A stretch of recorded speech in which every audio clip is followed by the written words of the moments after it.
They took 148 longitudinal studies, and they have found and concluded that if you feel lonely and don't do something about it, it is the equivalent of smoking 15 cigarettes a day.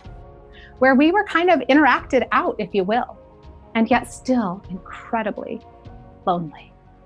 Because we can be connected and still not feel connected. And what I want for you and for your events are people who come and who say, I felt seen, they got me.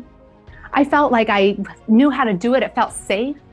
And I feel like it was so satisfying. It was left me feeling good. I'm glad I spent the time doing that.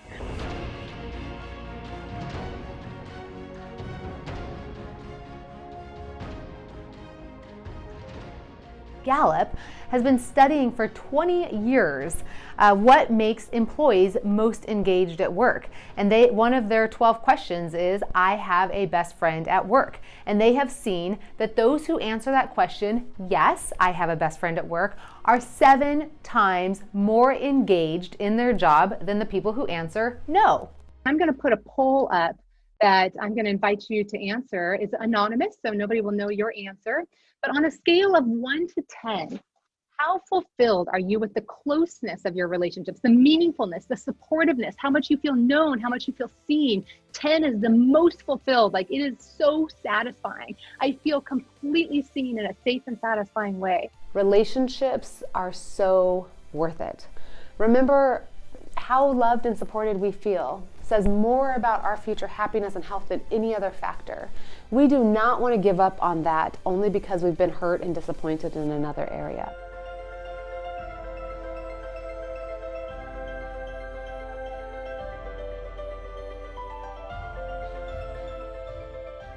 Now we end up bonding and feeling closer to the people that then practice the other 2 requirements of relationships. So not just consistency, because we can spend time with everyone on our team, but when we actually have positivity, which is we have fun together, we feel loved, we enjoy each other, and when we have vulnerability, which is really getting to know each other.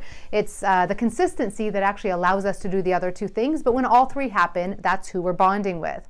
If what we actually want is a meaningful relationship, they all start on the bottom of the triangle, with every new relationship being low in consistency and low in vulnerability. And as we increase our consistency and our vulnerability, they should happen in tandem. We should only be more vulnerable as we also feel more safe with that person. And some of our relationships will move up to the very top, where it should hopefully feel the most satisfying and the most safe, where we have the highest levels of vulnerability, consistency, and positivity.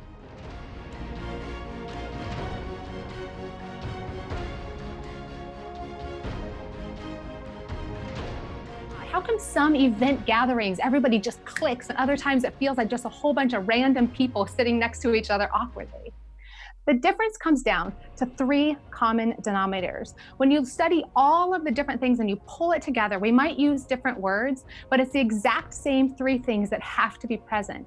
And we know, I can pretty much guarantee, I can stand on a stage and say, I promise you that if these 3 things happen with this team, with this group, with these 2 people, with this marriage, with this family, if these 3 things happen, they will bond. She's an amazing keynote speaker that I have seen on stage, and I highly recommend her, either in a digital or a live environment.